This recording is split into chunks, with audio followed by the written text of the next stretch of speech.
Hello friends, this is Neha and welcome to NV learning platform. चलिए ठीक है।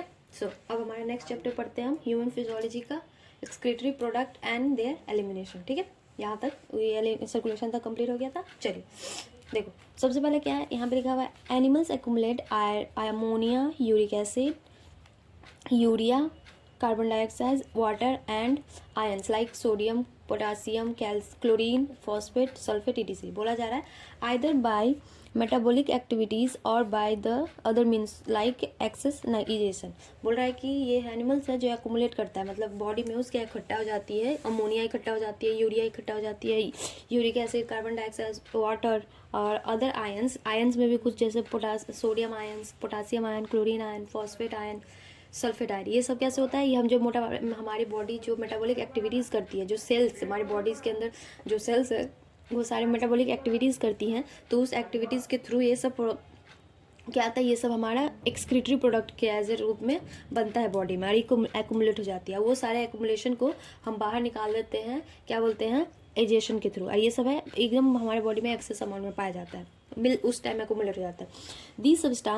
These substances have to be remove totally और partially. अब बोला जा रहा है इस सब्सटेंस को रिमूव करने की जरूरत है, या फिर ये कम्प्लीटली रिमूव हो जाएगा या फिर पार्शियली अमाउंट में रिमूव होगा। ठीक है, in this chapter you will learn the mechanism of elimination of this substance with special emphasis on common nitrogenous waste. बोल रहा है इस चैप्टर में हम एक मतलब आप पढ़ोगे कि हाँ, इसको एक स्पेशल मैकेनिज्म पढ़ोगे कि कैसे एलिमिनेट करते हैं, सब्सटेंस को बाहर निकालने का एक स्पेशल मैकेनिज्म पढ़ेंगे। ठीक है, जैसे नाइट्रोजनस वेस्ट में है और एक कॉमन नाइट्रोजनस वेस्ट को निकालने का, जैसे अमोनिया हो गया, यूरिया हो गया, यूरिक एसिड है, are the major form of nitrogenous waste.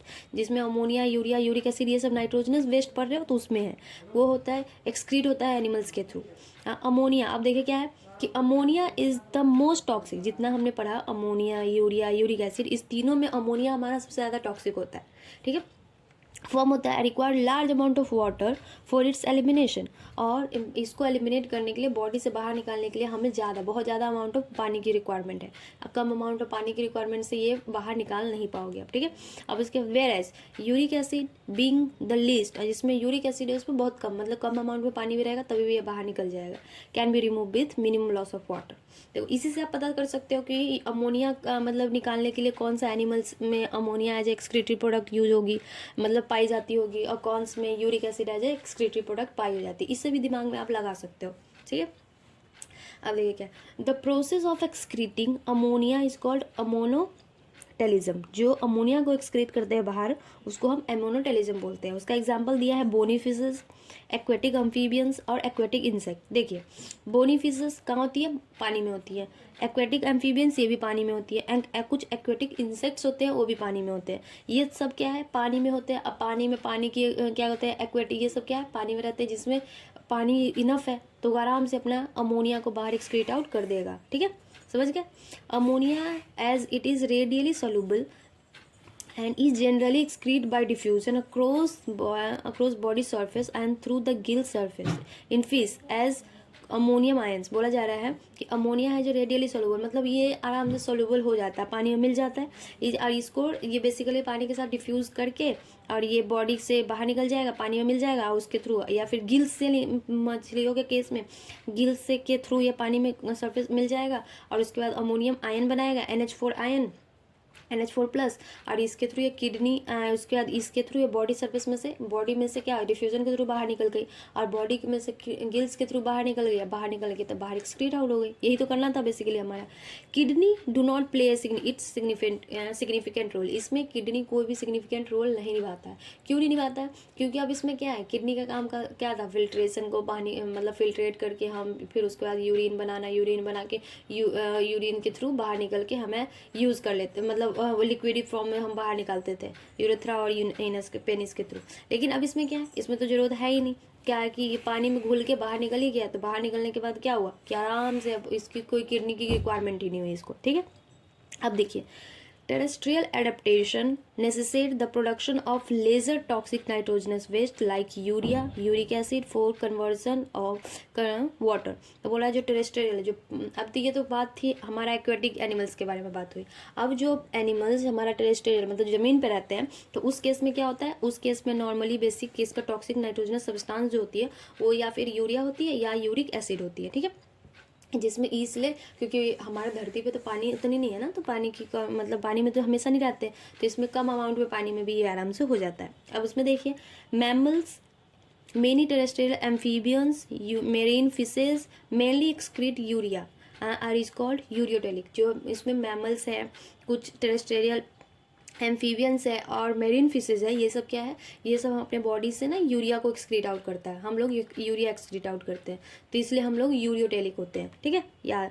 और उसके amphibia produce by metabolism is converted into urea. अब ये जो क्या है हमारे बॉडी में, अमोनिया तो सबके बॉडी में थी, ये अमोनिया यहाँ पे अमोनिया सबके बॉडी में थी, तो ये क्या होता है हमारे बॉडीज़ में अमोनिया को सबसे पहले क्या होता है, मेटाबॉलिज्म एक्टिविटीज़ होती है बॉडी के अंदर, उससे क्या होता है हमारा बॉडी पहले अमोनिया को यूरिया में कन्वर्ट करता है, और उसके बाद यूरिया जो लीवर में कन्वर्ट होती है और एनिमल्स में, फिर उसको बाहर ब्लड के थ्रू हम बाहर फिल्टर्ड आउट कर देते हैं, किडनी के थ्रू, ब्लड से होते हुए किडनी के थ्रू बाहर फिल्टर्ड आउट कर देते हैं, ठीक है। तो अमोनिया सब स्टार्टिंग फेज थी, अमोनिया से हमने बनाया यूरिया, फिर यूरिया लीवर में बनी और उसके बाद वो ब्लड वेसल से होते हुए किडनी से होते हुए बाहर एक्सक्रीट आउट बाहर निकल जाएगा, ठीक है। सम अमाउंट ऑफ यूरिया में बी रिटेन्ड, और कुछ अमाउंट ऑफ यूरिया है जो वापस रिटेन हो जाता है इन द किडनी मैट्रिक्स में of some of these animals to maintain the desired osmolarity. देखो ये लाइन याद करना जरूरी है, बोला जा रहा है कि पूरा, अगर आपको क्वेश्चन में लिख दे कि क्या पूरा अमाउंट ऑफ यूरिया बाहर निकल जाता है, तो नहीं, कुछ अमाउंट ऑफ यूरिया है जो बॉडी के अंदर वापस रिटर्न, मतलब जो पहले फिल्टर हो गई, फिल्टर होने के बाद फिर वो कुछ अमाउंट ऑफ यूरिया है वो वापस से किडनी में वापस रिस्टोर हो जाता है। इसलिए रिस्टोर हो जाता है कि अगर पूरा यूरिया निकाल देंगे तो इसकी ऑस्मोलैरिटी में चेंजेस आ जाएंगे, ऑस्मोलैरिटी बैलेंस्ड नहीं रहेगा, तो बैलेंस्ड नहीं रहने की वजह से ये कुछ अमाउंट ऑफ यूरिया वापस से बॉडी के अंदर चली जाती है, ठीक है, समझ गया। चलिए अब है इसका reptiles, birds, land snail, insects excrete nitrogenous waste as uric acid. अब देखो क्या है, ये सब बस एग्जाम्पल याद करना आपको बहुत ज़रूरी है सर, इसीलिए आप एग्जाम्पल बेसिकली अच्छे से लर्न करोगे। देखो इसमें लिखा है रेप्टाइल्स है, बर्ड्स हैं, स्नेल्स, लैंड स्नेल्स है। देखो एक लैंड स्नेल्स होती है, एक वाटर स्नेल होती है, एक्वेटिक में आएगी वो, तो लैंड स्नेल्स है। और इंसेक्ट है जो वो सब क्या है यूरिक एसिड रिलीज करती है बॉडी में, ये पैलेट्स के फॉर्म में होती है, ठीक है, बहुत मतलब पत्ते ऐसे पेस्ट के फॉर्म में रहेगी, जिसमें पानी के अमाउंट बहुत ज़्यादा ही कम होता है, हम लोग से भी ज़्यादा कम होता है, हम लिक्विड फॉर्म में निकालते हैं ना यूरिया को, लेकिन ये लोग पेस्ट के फॉर्म में, पैलेट्स के फॉर्म में निकालते हैं, जो जिसकी वजह से क्या है कि ये इस सब का पानी का ना लॉस बहुत कम होता है, ये इसीलिए इसको वो यूरिकोटेलिक बोलते हैं, ठीक है। तीन हो गया, अमोनोटेलिक, यूरियोटेलिक एंड यूरिकोटेलिक।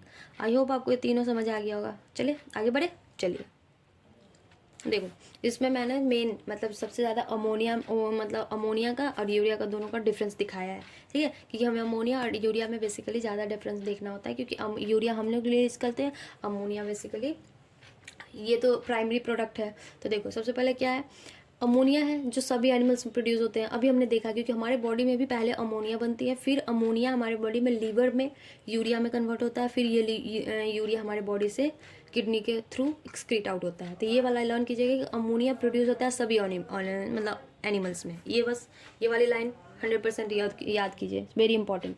अब देखिए यूरिया है प्रोड्यूस होता है इन लीवर फ्रॉम अमोनिया, ये लिख भी दिया है मैंने यहाँ पे कि यूरिया प्रोड्यूस होता है लीवर, लीवर में प्रोड्यूस होता है अमोनिया के थ्रू बाय एक प्रोसेस होता है, उसको बोल लेते हैं ऑर्निथिन साइकिल बोलते हैं, ठीक है, ऑर्निथिन साइकिल, उस साइकिल से।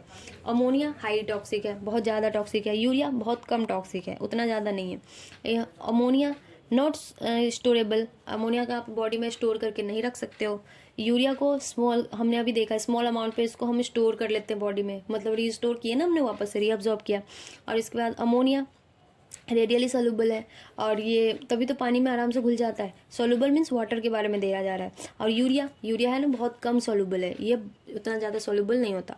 अब अमोनिया क्या है, for removal required lots of water, ammonia को रिमूव करने के लिए हमें बहुत ज़्यादा हाई अमाउंट ऑफ वाटर चाहिए, इसको निकालने के लिए तो बहुत कम अमाउंट ऑफ वाटर।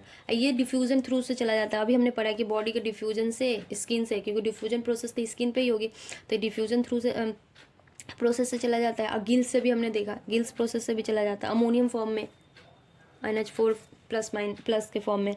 और ये also present in body fluid, ये हमारे बॉडी फ्लूइड में भी प्रेजेंट होता है और ये किडनी मैट्रिक्स में भी प्रेजेंट होता है, उसके थ्रू छना के बाहर निकल जाता है। सो आई होप आपको ये समझ आ गई होगी। चलिए आगे बढ़े। देखो कुछ नोट पे लिख लो कि यूरिक एसिड है जो हमारे बॉडी में, वो भी हमारे बॉडी में कभी कभी ये क्या बोलते हैं बन जाता है ह्यूमन बॉडी में। ये जब आपके बॉडी में क्रिस्टल, यूरिक क्रिस्टल बन जाता है ना, तो वही उसी केस में कैसे बनता है, ये जैसे ये ना प्यूरिन्स जो है, वो प्यूरिन्स क्या होता है उसका, वो जेनेथिन में बन जाता है और जेनेथिन ऑक्सीडेज की वजह से यूरिक एसिड क्रिस्टल के फॉर्म में बन जाता है। ठीक है, तो ये एक केस है, उसमें लर्न कर लीजिएगा। ठीक है, जो बीमारी हो जाती है गॉटी अर्थराइटिस। ठीक है, गॉटी अर्थराइटिस एक डिजीज हो जाती है जिसमें एक्युमुलेशन, यूरिक एसिड का एक्युमुलेशन हमारे बॉडी जॉइंट, मतलब बॉडी के जितने भी जॉइंट है ना, वो आपको दर्द होने लगेगा।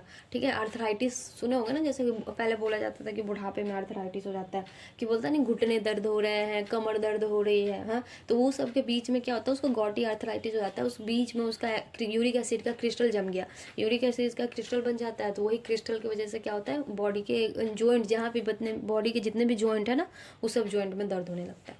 ठीक है, आगे बढ़े। चलिए देखो, एनसीईआरटी में हमें आगे पढ़ना है तो वो एक्सक्रीटरी ऑर्गन ही पढ़ना है, और इसको सबको लेके तो वो पूरा लैंग्वेज दिया है। उससे पहले आप यहाँ पे ये टेबल बना लो। ये टेबल अगर आप पॉज करके आप बाद में इसको ड्रॉ कर लेना या भी ड्रॉ कर लोगे तो क्या होगा ना, ये डायरेक्ट याद हो जाएगी। एनसीईआरटी में लैंग्वेज में देता है तो उतना समझ नहीं आ रहा है। तो देखो सबसे पहले क्या है, प्रोटोनेफ्रीडिया को ही हम फ्लेम सेल बोलते हैं। प्रोटोनेफ्रीडिया होती है हमारी प्लेटीहेल्मिन्थिस में। ठीक है, प्लेटीहेल्मिन्थिस का मतलब हुआ अर्थवर्म प्लेनेरिया।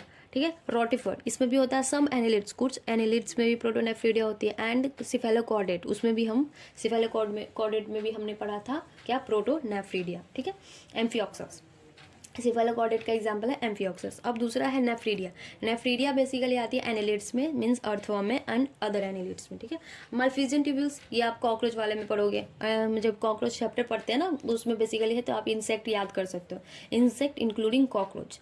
एंटीना, मैंने यहाँ पे कॉकरोच एग्जाम्पल इसलिए लिख दिया है इंसेक्ट में, ताकि आप जब हमने स्ट्रक्चर वाला चैप्टर में कॉकरोच पढ़ा था तो कॉकरोच में पढ़े हैं ना, तो बेसिकली कॉकरोच में मल्फिजियन ट्यूब्यूल्स जैसे ही आपको देखोगे वैसे ही आपको याद आ जाएगा। अब एंटीनल ग्लैंड, और उसी को ग्रीन ग्लैंड बोलते हैं। तो एंटीनल ग्लैंड, ग्रीन ग्लैंड, एक मिनट, ये यहाँ पे ना ये रिपीट हो गया, तो ये वाला नहीं होगा। एंटीनल ग्लैंड, ग्रीन ग्लैंड होता है, ये प्राउंस में प्रेजेंट होता है। ठीक है, हाँ, तो मैं लिख दे रही हूँ। और किडनी सारे वर्टिब्रेट्स में। ठीक है, समझ आ गया आपको। चलिए ठीक है, तो आप यहाँ पे प्राउंस लिख लो एग्जाम्पल में, ये वापस रिपीट हो गया था तो सही कर लिया ना, सही है। चलिए आगे बढ़ते हैं, समझ आ गया। ये मैंने कट कर दिया है, आई होप आपको दिख रही होगी, ऐसे कट कर लीजिए, अगर नहीं दिख रही है तो वापस से रिपीट हो गई थी। चलिए समझ गए, कभी कभी हो जाती है मिस्टेक्स, तो कोई बड़ी बात नहीं है। एंटीनल ग्लैंड, ग्रीन ग्लैंड, ये है क्या, प्राउंस, ऊपर वाला ही नीचे एज इट इज रिपीट हो गया, समझ गए। और किडनी हमारे सारी वर्टिब्रेटा में। ठीक है, यहाँ तक आपको समझ गए। चलो यहाँ तक हम एनसीईआरटी भी पढ़ लेते हैं, बिकॉज हम एनसीईआरटी को ही प्राइमरी दे रहे हैं या प्रायोरिटी, तो एनसीईआरटी को तो पढ़ना बहुत जरूरी है। फिर उसके बाद हम स्टार्ट करेंगे ह्यूमन एक्सक्रीटरी सिस्टम। चलिए आगे बढ़ते हैं। चलो उसी को जो मैंने बताया, अब इसी को यहाँ पर लैंग्वेज के रूप में लिखा हुआ है, तो आप ये भी पढ़ लेते हैं, बिकॉज एनसीईआरटी ही हम लेके चलेंगे। Survey of animal kingdom present a variety of excretory structure. बोल रहा है कि एनिमल किंगडम को सर्वे करने के बाद पता चला कि बहुत सारे जितने एनिमल्स हैं उसके अलग अलग तरीके के एक्सक्रीटरी स्ट्रक्चर प्रेजेंट होता है। ठीक है, in most of the invertebrates में these structure are simple tubular form, whereas the vertebrates have complex tubular organ called kidney। बोला जा रहा है कि इनवर्टिब्रेट्स में इसका क्या है, जो एक सिंपल तरीके का स्ट्रक्चर होता है ट्यूबुलर फॉर्म में, बस उसमें उससे ज़्यादा कॉम्प्लेक्स नहीं होता। बट हम जब इनवर्टिब्रेट पढ़ते हैं तो इनवर्टिब्रेट में ना बहुत ज़्यादा कॉम्प्लेक्स लेवल पे होता है, क्योंकि हम इंसान ही वर्टिब्रेट्स ही बहुत ज़्यादा कॉम्प्लेक्स होता है, तो कॉम्प्लेक्स लेवल का होता है बहुत ज़्यादा हाई, और वो कॉम्प्लेक्स लेवल क्या होता है हमारा, किडनी हो जाता है, उसको हम किडनी कहते हैं। अब इसके बाद some of this structure are mention here, इसमें से हमने कुछ स्ट्रक्चर यहाँ पे मेंशन कर रखा है। देखो सबसे पहले क्या है हमारा, प्रोटोनेफ्रीडिया और फ्लेम सेल्स। ठीक है, चलिए ठीक है, तो प्रोटोनेफ्रीडिया और फ्लेम सेल्स है, वो एक्सक्रीटरी स्ट्रक्चर है, इन प्लेटीहेल्मिन्थिस में पाई जाती है। प्लेटीहेल्मिन्थिस का फ्लैटफॉर्म में, प्लेनेरिया में, रोटिफर्स में। मैंने एनसीईआरटी का ही एग्जांपल लिखा है, देख रहे हो, ताकि आपको बाहर से याद करने की कोई जरूरत नहीं है, एनसीईआरटी इनफ है। Some annelids and the cephalochordates, उसमें एम्फिऑक्सस।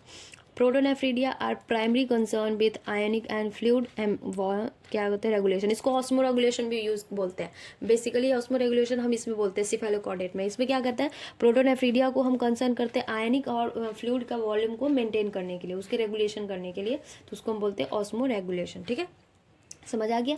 अब है nephridia. Nephridia are a tubular excretory structure of earthworm and other annelids. Nephridia एक ट्यूबुलर एक्सक्रीटरी स्ट्रक्चर है, अर्थवर्म में पाया जाता है और दूसरे एनिलिड्स में। Nephridia help to remove nitrogenous waste and maintain the body maintain fluid and ionic balance. ये भी ऑस्मो रेगुलेशन में हेल्प करता है, नेफ्रीडिया भी और क्या बोलते हैं प्रोटोनेफ्रीडिया भी, दोनों। इसके बाद है Malpighian tubules are the excretory structure of most of the insect, बहुत सारे इंसेक्ट इंक्लूडिंग कॉकरोच को मिला के। अब उसके बाद Malpighian tubules help in the removal of nitrogenous waste. Malpighian tubules भी है, नाइट्रोजनस वेस्ट को भी रिमूव करता है एंड ऑस्मो रेगुलेशन में भी हेल्प करता है। देख रहे हो, इसमें सारे जो आपका एक्सक्रीशन में हेल्प कर रहा है वो सब ऑस्मो रेगुलेशन में भी हेल्प कर रहा है। मीन्स इसकी balancing, ionic and fluid balancing में भी हेल्प कर रही है। उसके बाद है एंटीनल ग्लैंड और ग्रीन ग्लैंड। ये परफॉर्म करता है, जो पाया जाता है ये परफॉर्म करता है वो एक्सक्रीशन फंक्शन है, एक्सक्रीटिव फंक्शन परफॉर्म करता है, जो पाया जाता है हमारे प्रॉन्स में। प्रॉन्स किसको बोलते हैं, क्रस्टेशियंस। तो क्रस्टेशियंस भी लिख सकते हो, प्रॉन्स भी लिख सकते हो। समझ आ गया। चलिए यहाँ तक आपको आई होप कंप्लीट हो गई होगी। आगे बढ़े, आगे हमें पढ़ना है ह्यूमन एक्सक्रीटरी सिस्टम। ठीक है, in human excretory system the excretory system consist of a pair of kidney. हमारे ह्यूमन एक्सक्रीटरी सिस्टम में क्या होता है, एक पेयर ऑफ किडनी होती है। देखिए 1 और 2, मैं फिगर ड्रॉ नहीं कर रही हूँ, वो बुक में, क्योंकि बुक में दिया हुआ है तो उसमें ड्रॉ करने की जरूरत नहीं है। एक पेयर किडनी का एक पेयर होता है, 1 पेयर ऑफ यूरेटर, एक पेयर यूरेटर का है, 1 और 2। ठीक है, एंड यूरिनरी ब्लैडर, एक यूरिनरी ब्लैडर है, एंड यूरेथ्रा, और एक हमारा यूरेथ्रा है। ठीक है, फिगर में दिया हुआ है ये यहाँ पे 19.1। Kidney are reddish brown. Kidney हमारा बहुत ज़्यादा रेडिश ब्राउन बीन कलर का होता है, जो होता है उसको किडनी बीन भी बोलते हैं, जो हम खाते हैं ना बीन्स हो उसको। ये बीन शेप का होता है। Structure situated between the level of last thoracic and third lumbar. ठीक है, लास्ट थोरेसिक का मतलब हुआ हमारा, लास्ट थोरेसिक का मतलब T12, थोरेसिक हमारा लास्ट T है, T12 होता है ना, तो लास्ट थोरेसिक और थर्ड लंबर मतलब L2 और L3 के बीच में, L2 L3 के साथ होता है। Vertebra close to the dorsal line inner wall of the vertebral cavity.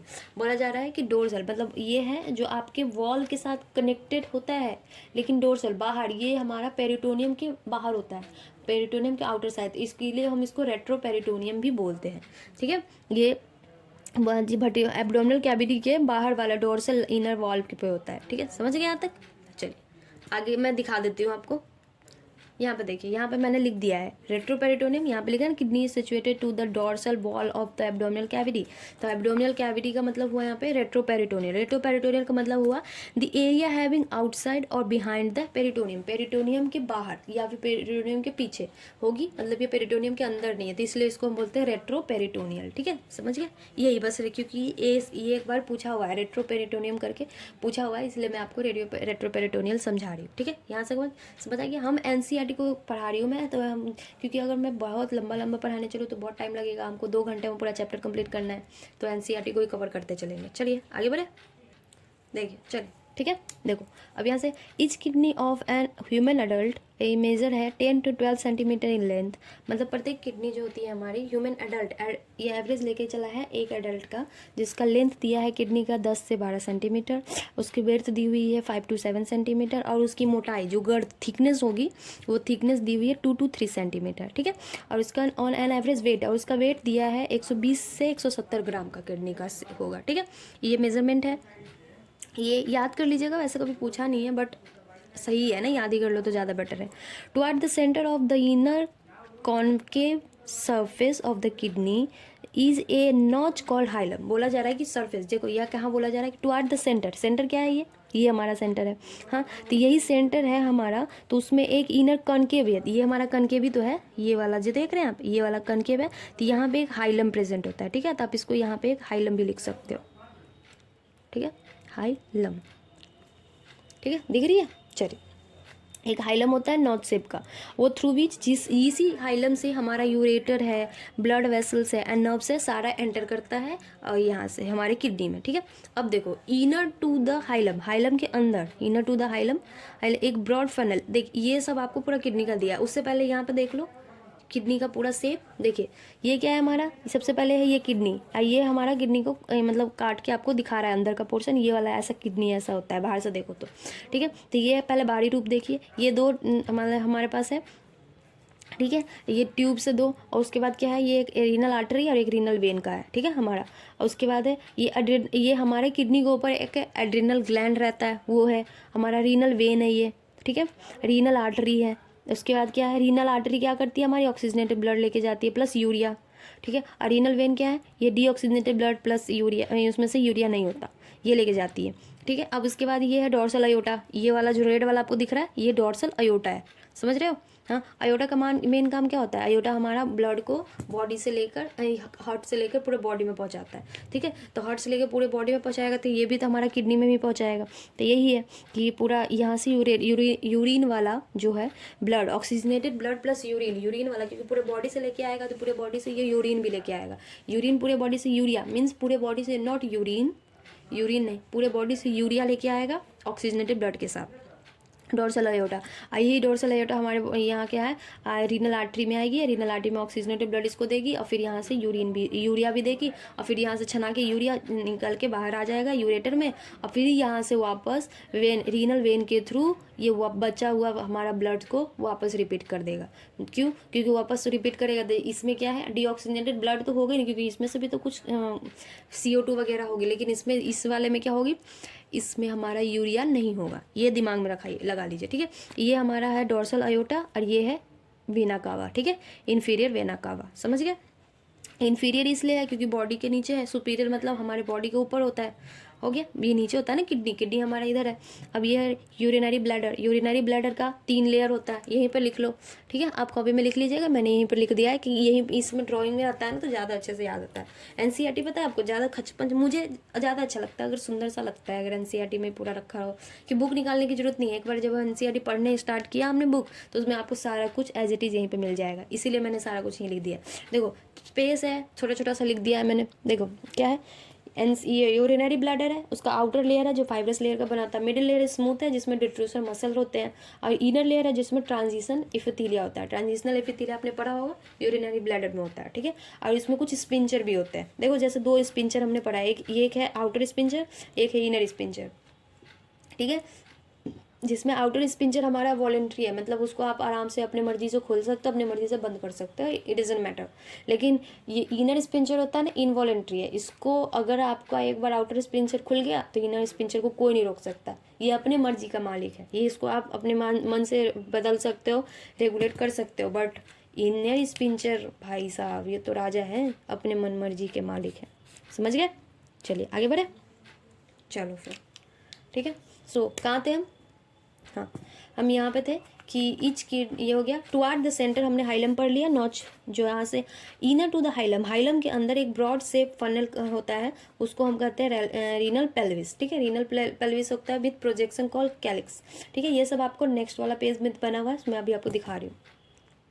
देखिए यहाँ पे देखो, यहाँ पे क्या है, मैंने क्या बोला था आपको, हाँ मैंने बोला था कि इनर टू द किडनी के अंदर है, देयर इज ए 2, मतलब यहाँ पे हमने पढ़ा था कि एक मतलब एक फनल शेप का होता है, मतलब हाँ यहाँ पे मैंने बोला था कि इनर टू द हाइलम हमने पढ़ लिया। हाइलम हमारा कौन सा पोर्शन हो गया, देखो यहाँ पे हमने पढ़ा कि ये पोर्शन है जो ये कनकेव शेप है, वो हमारा हाइलम है, ठीक है। हाइलम हमने पढ़ लिया। उसके बाद मैंने बताया था कि इनर टू द हाइलम के अंदर एक ब्रॉड फनल शेप का क्या होता है आपका शेप का ट्यूब लाइक स्ट्रक्चर होता है, उसको हम बोलते हैं रीनल पेल्विस, ये ठीक है। तो रीनल पेल्विस यहाँ पे देखो, ये वाला ये हो गया हमारा हाई कनकेव शेप, और ये वाला जो आपको ब्रॉड शेप का दिख रहा है ये हमारा रीनल पेल्विस है, देख रहे हो, रीनल पेल्विस, ठीक है।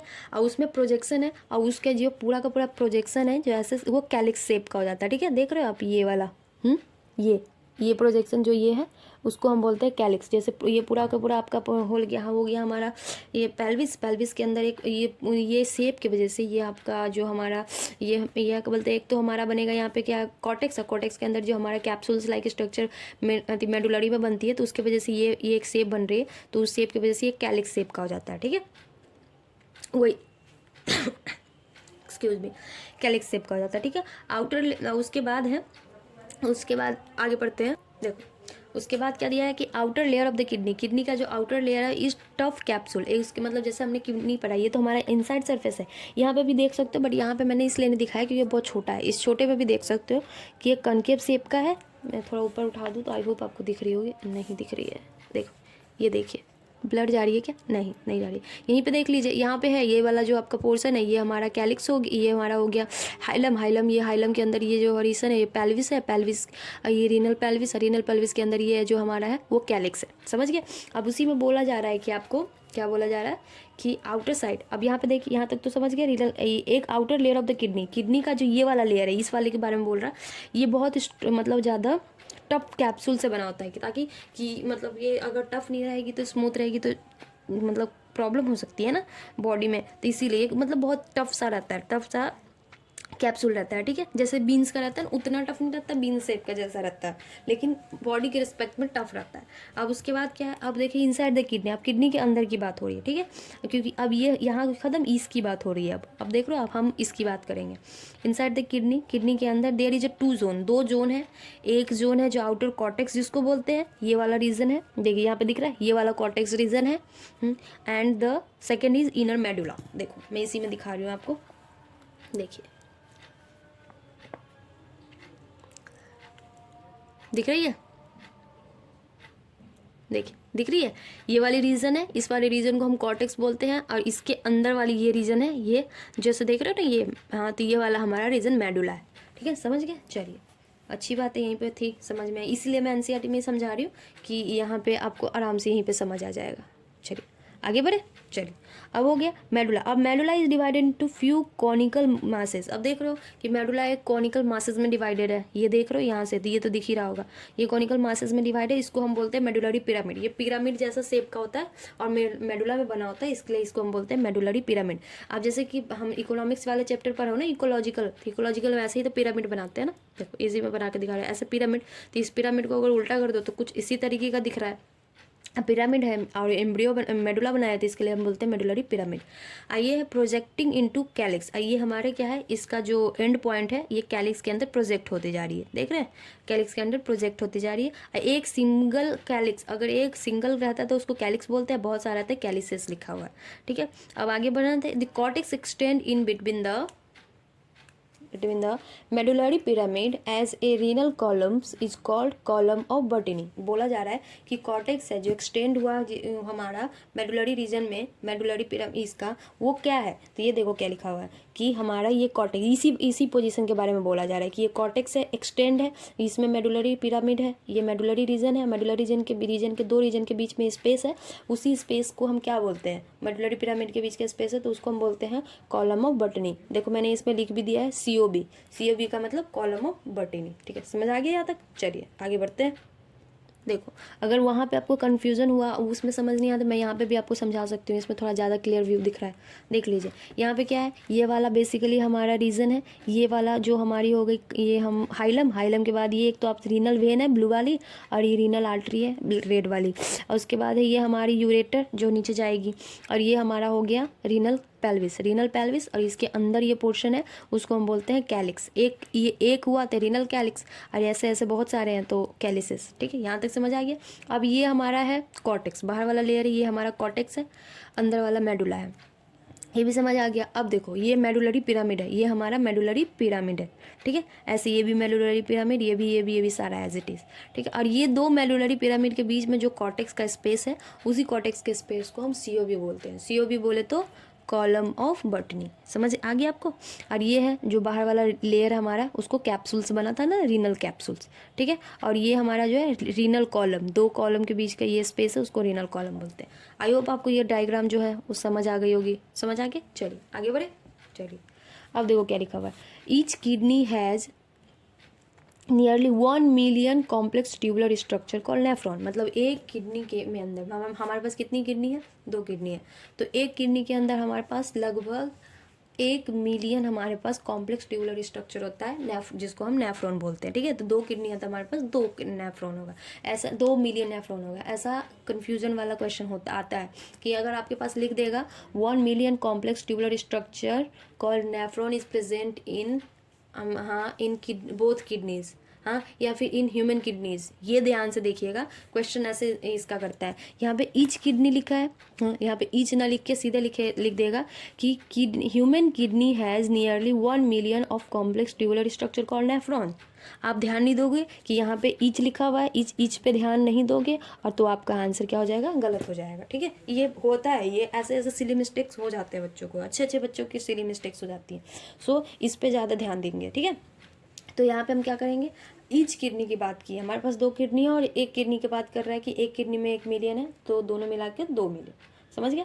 चलिए, अब इसका फंक्शन क्या है नेफ्रॉन का, which are the functional unit. ये किडनी का फंक्शनल यूनिट है हमारे ह्यूमन किडनी का। Each nephrons has 2 part. अब देखो प्रत्येक नेफ्रॉन्स का 2 पार्ट होता है, एक को हम बोलते हैं ग्लोमेरुलस और दूसरा को रीनल ट्यूब्यूल्स। अब हमें आगे पढ़ना है नेफ्रॉन्स। ठीक है, तो 2 पार्ट होता है किडनी का, नेफ्रॉन्स का, जिसका एक का पार्ट होता है उसको हम बोलते हैं ग्लोमेरुलस और दूसरे को बोलते हैं हम रीनल ट्यूब्यूल्स।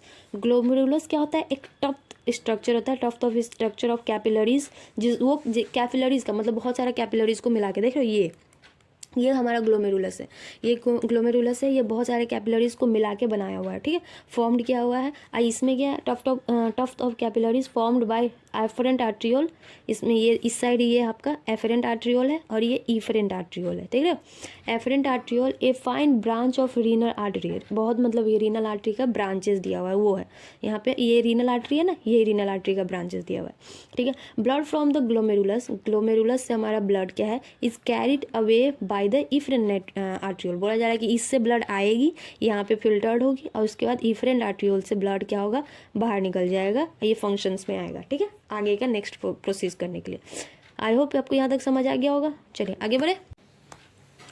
चलिए देखिए, हो गया हमारा ग्लोमेरुलस तक हम पढ़ लिए। अब हमें पढ़ना है रीनल ट्यूब्यूल्स। 2 पार्ट था हमारा, क्या बोलते हैं, नेफ्रॉन का। एक था हमारा क्या, ग्लोमेरुलस, दूसरा था रीनल ट्यूब्यूल्स। अब रीनल ट्यूब्यूल्स क्या होता है, renal tubules begin with the double walled cup like structure. जो कप लाइक स्ट्रक्चर होता है उसको बोलते हैं वीमेंस कैप्सूल। देखो ये वाला जो है, ये वाला देख रहे हैं, ये ये आपका ग्लोमेरुलस हो गया। और जो येलो वाला पार्ट है, येलो वाला पार्ट, उसका जो ये स्ट्रक्चर है कप के जैसा दिख रहा है, इसको हम ग्लोमेरुलस बोलते हैं। और उसके नीचे ये वाला जो कोनिकल स्ट्रक्चर है, तभी इसके बाद पूरा आगे ये है, तो ग्लोमेरुलस भी आता है रीनल ट्यूब्यूल्स के अंदर ही। ये जो डार्क ब्राउन कलर का दिख रहा है आपको, ये आपका ग्लोमेरुलस है। उसके बाद ये है वीमेंस कैप्सूल। ओके, देखो हो गया, ये रीनल है, कप लाइक स्ट्रक्चर है, कप के जैसा आपका शेप भी बना हुआ है। तो देख रहे हो आप, कप जिसमें चाय पीते हैं ना, वो वाला है, जैसा कप का जैसा स्ट्रक्चर है, तो कप लाइक स्ट्रक्चर है, तो उसको बोलते हैं हम वीमेंस कैप्सूल। अब उसके बाद क्या है, विच इनक्लोज, वो इनक्लोज द ग्लोमेरुलस, जो ग्लोमेरुलस को इनक्लोज करके रखा हुआ है। Glomerulus cup like structure, women's capsule है जो उसको इनक्लोज करके रखी हुई है।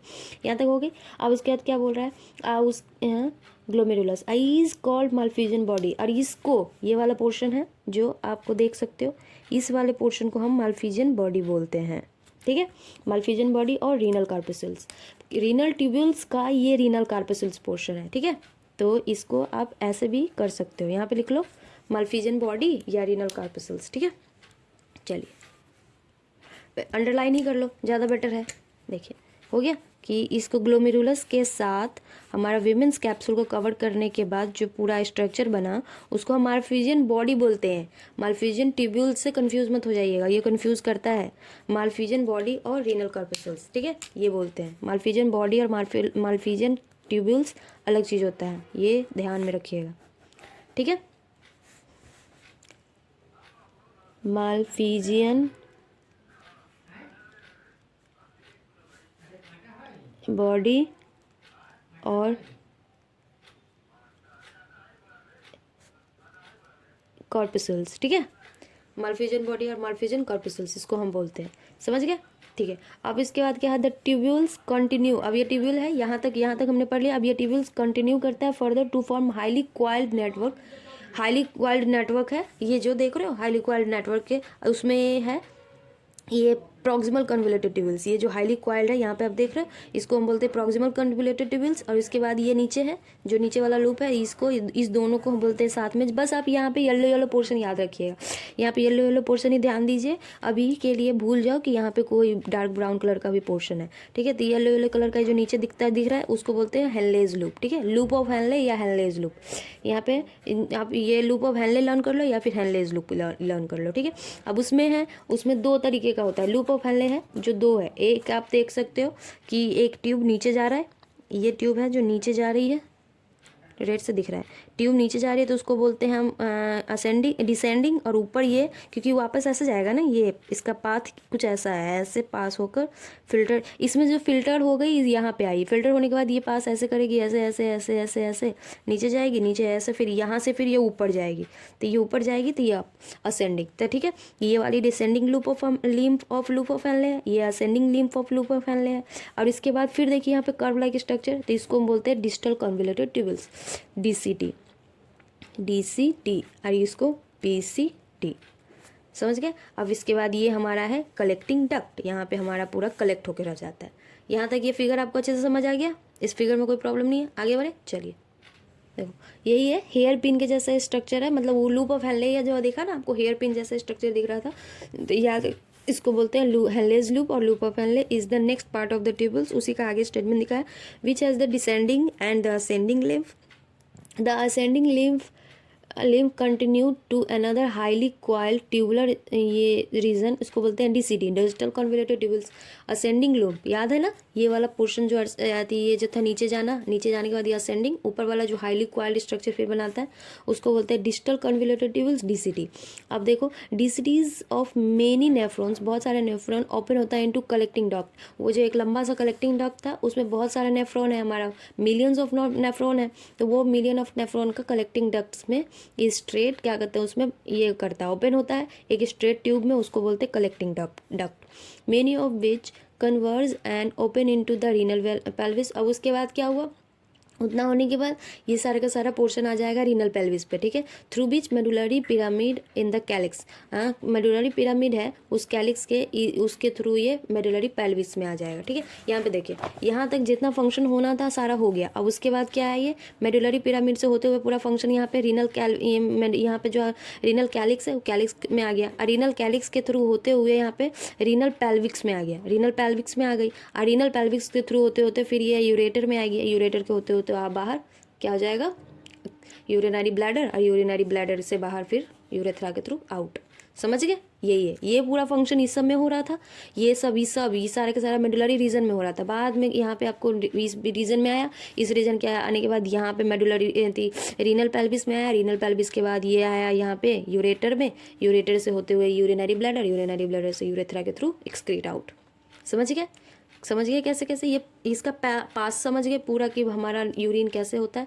अब यूरिन फॉर्मेशन आगे पढ़ेंगे, बट ये यहाँ तक आपको समझ आ गया होगा अच्छे से। चलिए आगे बढ़े, देखो चलिए समझ आ गया यहाँ तक। चलिए NCERT पता है, आप एक एक लाइन अगर अच्छे से पढ़ लो ना तो बहुत ईजी है, हाँ, लेकिन उस लाइन को समझने की बात होती है। बहुत लोग, बहुत टीचर्स भी और बहुत बच्चे भी ना नहीं समझ पाते हैं, लाइंस के मतलब नहीं समझ पाते, इसलिए मैं कोशिश कर रही हूँ कि मैं आपको NCERT, इसीलिए मैंने NCERT को ही प्रायोरिटी दिया है, ताकि मैं NCERT के एक एक वर्ड और एक एक लाइन आपको क्लियर कर दूँ, ताकि आप कन्फ्यूज़ ना हो।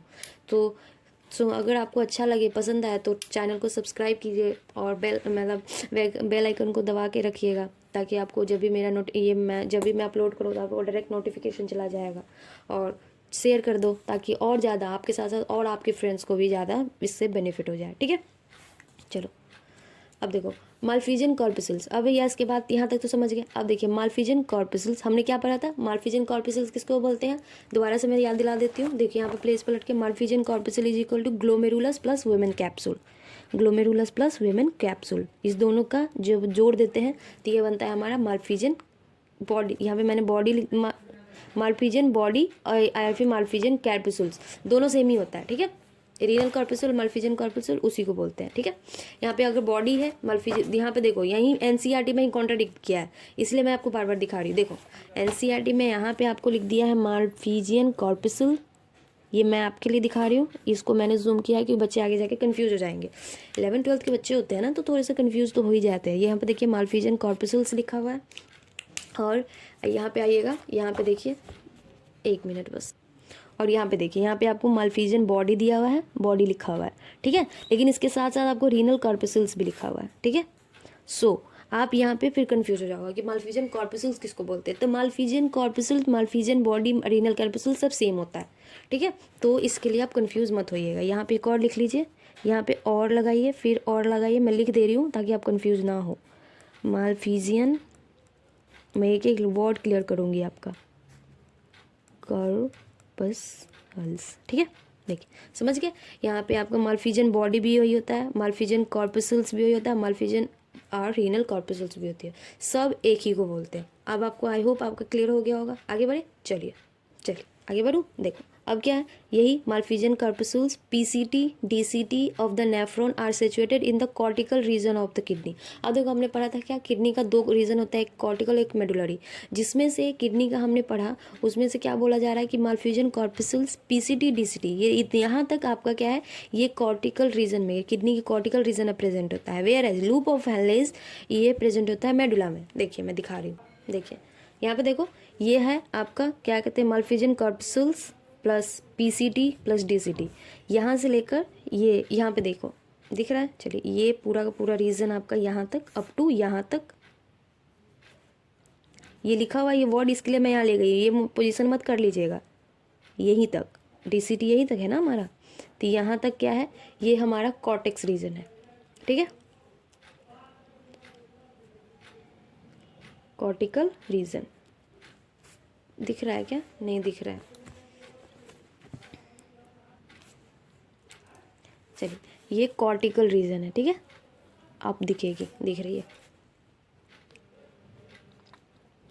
कॉर्टिकल रीजन, समझ गए, किडनी का कॉर्टिकल रीजन है, यहाँ तक कॉर्टिकल रीजन है। और उसके बाद ये जो पोजीशन है यहाँ से हेनलेज लूप ये वाला, अभी इसके बाद मालफिजन ट्यूब्यूल्स के नीचे का ये पोर्शन है, तो ये पोर्शन हमारा मेडुलरी रीजन है।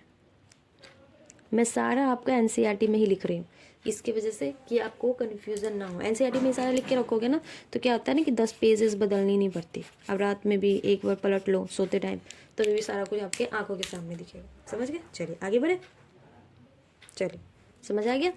अब देखो ये हो गया। अब इसके बाद क्या, in majority of nephrons the loop of Henle is too short and expanded only very little into medulla. बोल रहा है बहुत सारा हाई अमाउंट पे मेजोरिटी में नेफ्रॉन्स के क्या होता है, लूप ऑफ हेनले ना बहुत ज़्यादा छोटा होता है। ये 80% तक है लूप ऑफ हेनले क्या होता है, मतलब छोटा होता है लूप ऑफ हेनले, उसमें मतलब कॉर्टिकल नेफ्रॉन, जिसको मेजोरिटी में लूप ऑफ हेनले छोटा है, तो मतलब क्या हुआ, पूरा का पूरा कॉर्टिकल नेफ्रॉन होगी, हमारी किडनी क्या होगी, कॉर्टिकल रीजन में होगी, हाँ मेडुलरी रीजन होगी नहीं तो। और उसके बाद क्या है, और उसमें बहुत कम में होता है जो लूप ऑफ हेनले होता है, जो डीप्ड होता है ज़्यादा बड़ा, तो उसको बोलते हैं हम जक्स्ट्रा मेडुलरी नेफ्रॉन, ठीक है। दो तरीके का नेफ्रॉन हो गया, एक हो गया आपका यहाँ पे कॉर्टिकल नेफ्रॉन, जिसमें क्या होता है, लूप ऑफ हेनले छोटा होता है, ये देख लीजिए लूप ऑफ हेनले छोटा है तो उसको कॉर्टिकल नेफ्रॉन बोलते हैं। और उसके बाद जिसका लूप ऑफ हेनले है लॉन्ग है, लूप ऑफ हेनले लॉन्ग है, तो उसको बोलते हैं जक्स्ट्रा मेडुलरी नेफ्रॉन, ठीक है। 80% होता है लूप ऑफ हेनले में जो रीअब्जॉर्प्शन होती है तो कॉर्टिकल नेफ्रॉन में, और 15% होता है ये जो जक्स्ट्रा मेडुलरी नेफ्रॉन में, ठीक है, समझ गए। चलिए आगे बढ़े।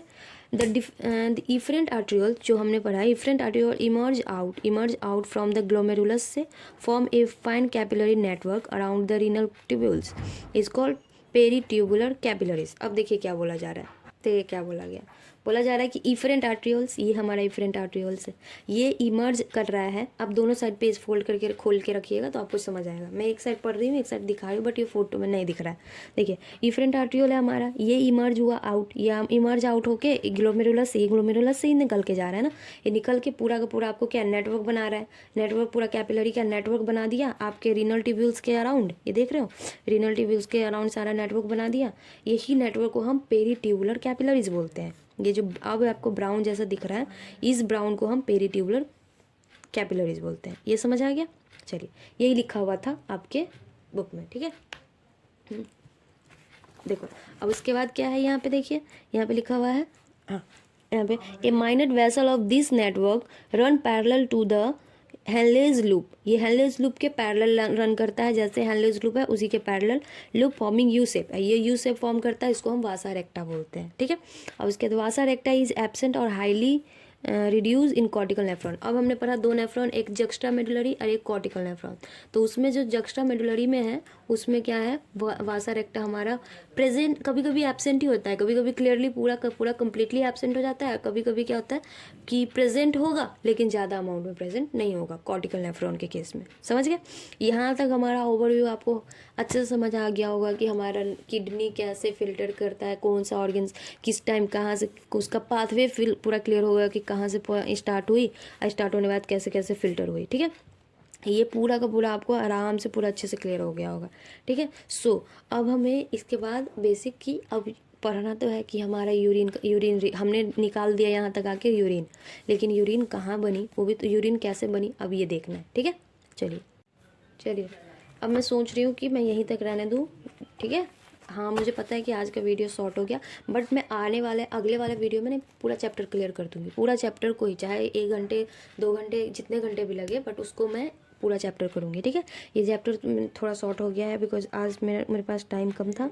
सो मेरी एग्ज़ाम चल रही है ना, तो इसके वजह से अब चलिए कोई बात नहीं, क्या है कि इसको इतना ही अपलोड कर देती हूँ मैं इतना तब तक, क्योंकि मैं अब नहीं चाहती कि मैं आपको सिक्वेंसली मैं रोज़ वीडियो डालूँ, कि मैं गैप मेरा बीच में ना काफ़ी गैप हो चुका है, तो मैं नहीं चाहती कि फिर से उतना ही गैप मतलब बढ़ जाए, और ज़्यादा सही नहीं लगता है गैप की। आप लोग भी मतलब उम्मीद लगा के बैठते हो और आपको वीडियो नहीं आता तो गुस्सा आ रहा होगा, मुझे पता है।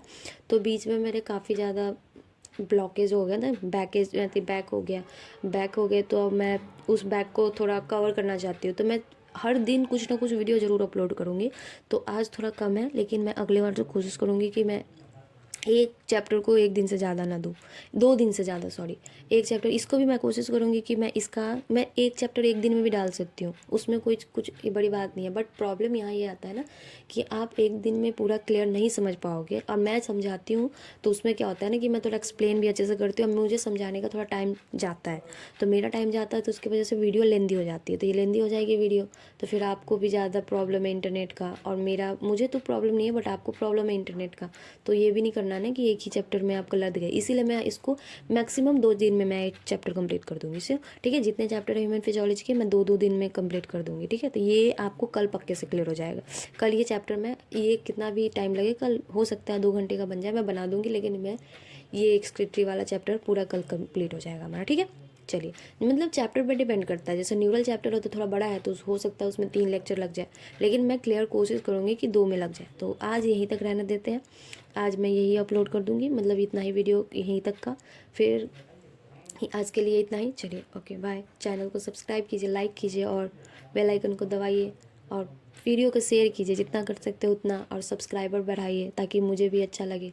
आप लोग मुझे थैंक्स बोलते हो ये जो कमेंट में, उससे वो भी बहुत अच्छा है, वो अप्रिसिएटेड है, बट उससे आगे जैसे सब्सक्राइबर बढ़ता है तो वो मुझे दिल की खुशी मिलती है, मतलब वो भी चलो भाई थोड़ा तो फील होता है कि हाँ कोई देख रहा है, किसी को पसंद आ रही है। आप पसंद आए तभी भी मुझे मैसेज कीजिए, ना पसंद आए उसके भी मैसेज कीजिए, ताकि मैं उसमें कुछ चेंजेस लाऊंगी, बिकॉज इसी से सीखता है ना इंसान। मैं पढ़ा रही हूँ पहली बार, तो उससे पता तो चलेगा आखिर कि कहाँ पे गलती है कहाँ सही, हर चीज़ पता करना चाहिए ना इंसान को, इसी के लिए। चलिए ओके बाय, थैंक यू।